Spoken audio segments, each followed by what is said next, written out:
The Peterson family had been living under the shadow of grief since the death of their eldest son, Caleb, a soldier who died in combat 2 weeks earlier. His parents, Spencer and Laura, along with their children, Anna and Luke, continued their daily routines while struggling with the loss. One morning, after Spencer and Luke had left for work and school, Laura sat quietly in the living room, overcome by sorrow. A knock on the door startled her. Standing outside was a polite, composed man who addressed her by name. He seemed to know her already. Laura asked who he was, and the man introduced himself as David Collins, a former U.S. Army sergeant who claimed to have served with Caleb. He explained that he and Caleb trained together, fought together, and became close friends during their deployment. He mentioned that he had just been discharged from the hospital after recovering from an injury. According to David, he was with Caleb when he died. Caleb's final words, he said, were a request for David to check on his family and tell them that he loved them. Laura was moved to tears. She excused herself to the washroom where she cried quietly. When she returned, David showed her a photo from Caleb's deployment, proving he had indeed served with him. Her suspicions faded, replaced by sadness and gratitude. David stood to leave, apologizing for showing up unannounced. "I probably should have called first," he said, "but I'll be on my way now." Laura stopped him, saying that her daughter, Anna, would want to meet him. She invited him in and insisted he stay for a while. Warm and polite, David quickly earned her trust. When he mentioned finding a motel nearby, Laura offered him Caleb's old room. "We insist," she said. David accepted, and when she left him to settle in, his expression shifted to one that was difficult to read. At school, Luke continued to face bullying from a group of boys. He never fought back, instead keeping quiet about it at home. Laura would ask him how his day went, and he always replied that it was fine. When David noticed the bruises on Luke's face, the boy claimed he had been hit by a football in gym class. Spencer, however, was skeptical of their guest. He told Laura he was concerned that David might be unstable, mentioning PTSD. Over time, David integrated himself into the family's life. He helped Luke with his homework, complimenting his intelligence. "So you're kind of smart, huh?" David said. Luke smiled and replied softly, "I guess so." Spencer began to change his opinion after sharing beers with David while watching a football game. During the conversation, Spencer spoke about his frustrations at work and how a younger coworker had been promoted over him because of a degree. He explained his financial worries and the strain it placed on the family. David listened quietly. When David mentioned plans to move to Florida for construction work, Spencer insisted he stay longer. "You don't know where you're going," Spencer said. "Stay here for a couple more days." David agreed, though when Spencer left, his expression darkened. David became more active in helping the family. He drove Luke to school and picked him up afterward. He was protective toward Luke, and the boy began to look up to him. Anna, on the other hand, remained distant. One evening, Laura told Anna to take David along to a Halloween party. While getting ready, Anna knocked on the bathroom door, assuming Luke was inside. When the door opened, she was startled to find David standing there shirtless. She stammered and turned away, embarrassed. At the party, David drew attention from Anna's friends. When one of them, Kristen, was harassed by her ex-boyfriend, Drew, David intervened and beat him up. He calmly told the others to remove Drew from the party. Kristen thanked him and later slept with him. During the same night, David asked Anna's friend Craig about buying firearms. "I'm a soldier," David said. "I like guns." When Anna argued with her boyfriend Zeke about his lack of ambition, David offered to drive her home. During the drive, Anna expressed frustration about her relationship. David responded that if he had a girl like her, he would never have gone to war. She offered to make him a mixed CD of songs they listened to on the radio.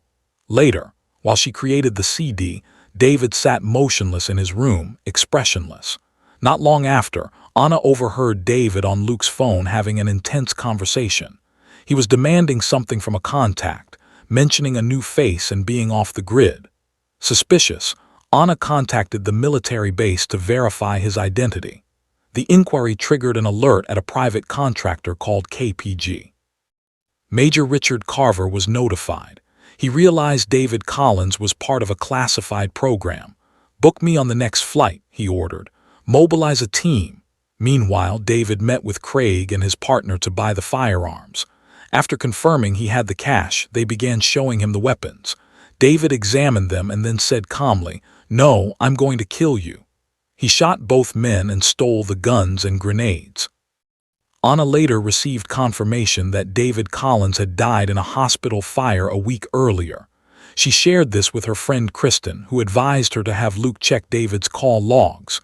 That evening, David and Luke carved pumpkins. When Luke complained about a dull knife, David pulled out his Swiss Army knife and sliced through easily.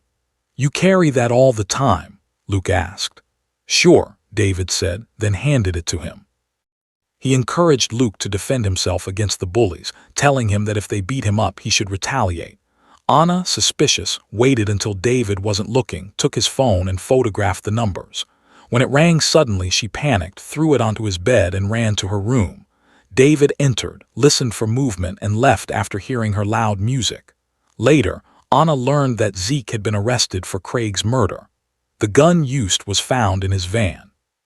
She told her family, but Spencer dismissed it. He argued that Zeke was guilty. Anna then revealed that she had confirmed with the military that David Collins was dead. David calmly presented his dog tags, claiming the military used cover stories for special forces. Spencer sided with him, demanding Anna apologize. She refused and stormed off. That night, David approached Anna's room. He expressed condolences about Craig and told her he would move out in a few days. His tone was polite, but his stare was intense. Anna reluctantly agreed. As he left, he noticed the mixed CD on her desk. "Thank you," he said. "I can't wait to listen to it." At that same time, Major Carver and his team were en route to the Peterson home. When they arrived, Laura greeted them, confused. David appeared from the hallway with laundry in his arms. A firefight broke out immediately. David killed the operatives one by one. Richard was injured but escaped. Laura confronted David in the kitchen and demanded to know who he was. He said he and Caleb had been in the same program. When she shouted for help, David stabbed her. Moments later, Spencer arrived home. David apologized before killing him. Richard, injured, borrowed a civilian vehicle and located Anna at a diner, explaining the truth about David. He told her David was part of an experimental conditioning program designed to create perfect soldiers. The experiment failed. David had escaped after burning the facility, leaving bodies behind to fake his death. Before Anna could process this, David arrived at Kristen's diner, killed her, and detonated grenades, destroying the place. Richard took Anna toward Luke's school where a Halloween dance was underway. On the drive, he revealed that her parents were dead. Anna was silent. At the school, Luke was serving detention by helping decorate for the dance. His phone had been confiscated by his teacher. When David entered the school, he cut the power. The mixed CD Anna made began playing through the loudspeakers. In the darkness, he killed Luke's teacher and Richard. Anna found Luke hiding and told him David had killed their parents. Luke at first refused to believe her. Anna hid him and went to confront David. David walked through the maze-like decorations, calling out for Luke. "Come on out, buddy. I'm not going to hurt you," he said.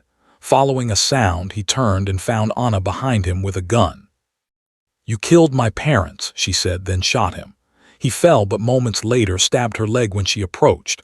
The gun misfired, starting a fire. David tried to strangle her, but Luke intervened, stabbing him with the knife David had given him. David, wounded, looked at Luke. "You did the right thing," he said, giving a faint thumbs up before collapsing. If you want more interesting videos like this, please subscribe and hit the notification bell. Thanks for watching.